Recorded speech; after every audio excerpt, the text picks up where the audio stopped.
Во следниве минути ќе зборуваме за e-твинингот како иновативна метода во едукација со младите, а за истиот нешто повеќе ќе ни каже Емилија Стојановска, наставничка по англиски јазик и наставник ментор од основното училиште Браќа Миладиновци во село Миладиновци, општина Илинден. Емилија, што всушност значи e-твинингот и како истиот се користи во образованието? Ви благодарам за прекрасната најава. Чест и задоволство ми е што сум денеска тука со вас, што можам да споделам едно позитивно искуство од мојата пракса, кое што се надевам дека ќе користи како еден пример или мотив за останатите мои колеги и ученици да работат на истиот начин. Имено e-твининг би рекла една фантастична онлайн платформа која што возможува на наставниците и учениците од Европа па и пошироко да соработуваат заедно на проекти од различни теми. Имено проектите може да бидат директно поврзани со предметите во училиште кои што ги предаваме математика, физика, хемија, мајчин јазик, англиски и така натаму, а секако можат да бидат и на различни други теми во зависност од интересот на самите наставници па и на учениците. Она што мене особено ми се допаѓа е што ни овозможува да ги прошириме нашите хоризонти и да се здобиеме со нови вештини, што сметам дека е клучно во денешно време. Покрај сето она што се учи во образованието, во училишните клупи, малку повеќе да ги прошириме нашите видици.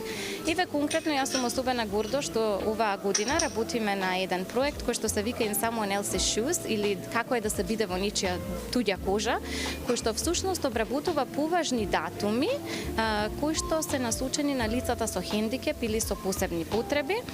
Сметам дека ова е особено важно да се прави со децата затоа што живееме во едно брзо време каде што никако многу малку време обрнуваме на вистинските вредности, така што преку ваквите активности, ваквите видови на проекти, ние ги учиме децата на љубов, на другарство, на емпатија, на тоа како да се прифаќаат различностите и како да се едноставно однесуваме со нив, како да се поставиме.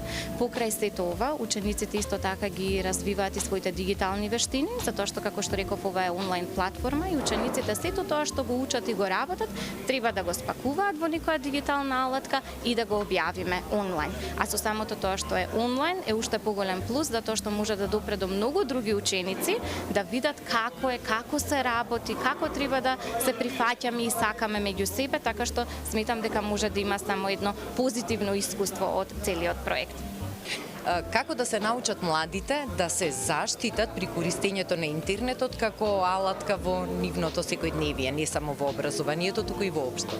Така е, значи, како што рековме, учениците во денешно време на вистина младите лица се зависни од интернет технологијата, без разлика нас дали ни се допаѓа тоа или не, е нешто што не можеме да го промениме, меѓутоа можеме некако да им помогнеме како да се справуваат и правилно да го користат. Ова е уште еден аспект од e-твининг проектите кој што мене особено ми се допаѓа, затоа што неизбежно е во секој проект да се посвети време токму и на ова, правилно и безбедно користење на интернет. Учениците се учат на тоа како да препознаат никаков вид можеби на дури имаме и сајбер насилство, така, или било какви проблеми кои што можат да се јават, како да се заштитат, каде тоа да го пријават, како да постапат и така натаму, така што сметам дека ние како наставници, воопшто сите едукатори, па и возрастни лица кои што работиме со деца, во денешно време мораме да им го представиме тој аспект и да им помогнеме како правилно да го користат интернетот. Според вас, кои се најголемите придобивки од e-твинингот?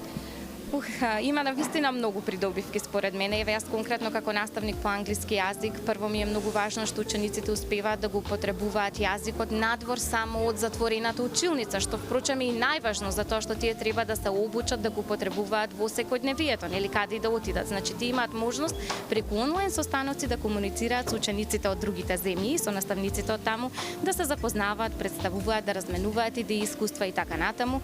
Втората работа која што е особено важно е што ние ги прошируваме нашите видици. Јас сметам дека растам како личност, заедно со моите ученици, се здобиваме со многу дигитални вештини затоа што работиме постојано со нови иновативни алатки, што е исто неизбежен дел во денешниот свет на живење. Значи учениците треба да ги поседуваат тие вештини како би ги подготвиле утре да бидат способни возрастни луѓе кои што ќе се снајдат во секакви ситуации. И третата главна работа која што би стакнала како особена важност е со тоа што не само од предметот кој што го предаваме или одреден аспект во училиште училиштето кој што се изучува. Меѓутоа тие ги прошируваат своите видици на различни теми. Дали е тоа за заштита на животната средина, дали е тоа што се заштитуваат на интернет, дали дека ја развиваме нивната емпатија. Значи тоа може да се работи на различни нивоа во зависност од темата на проектот кој што ќе го одбереме да го работиме. Емилија, ви благодарам за одвоеното време и за презентирањето на овие нови методи кои што сигурно ќе вродат со многу плод и ќе им помогнат на младите генерации полесно да се снајдат не само во образовниот процес, туку и воопшто во ова модерно време во кое што живеат и растат. Ви благодарам многу и на вас. Ми се допаѓа што имав можност денеска да кажам нешто повеќе од моето позитивно искуство, затоа што сметам дека само доколку делуваме заедно, можеме да постигнеме многу резултати. Се надевам ова ќе биде една добра инспирација за и многу други училишта да почнат да ги применуваат овие e-twinning проекти во рамките на нивното образование.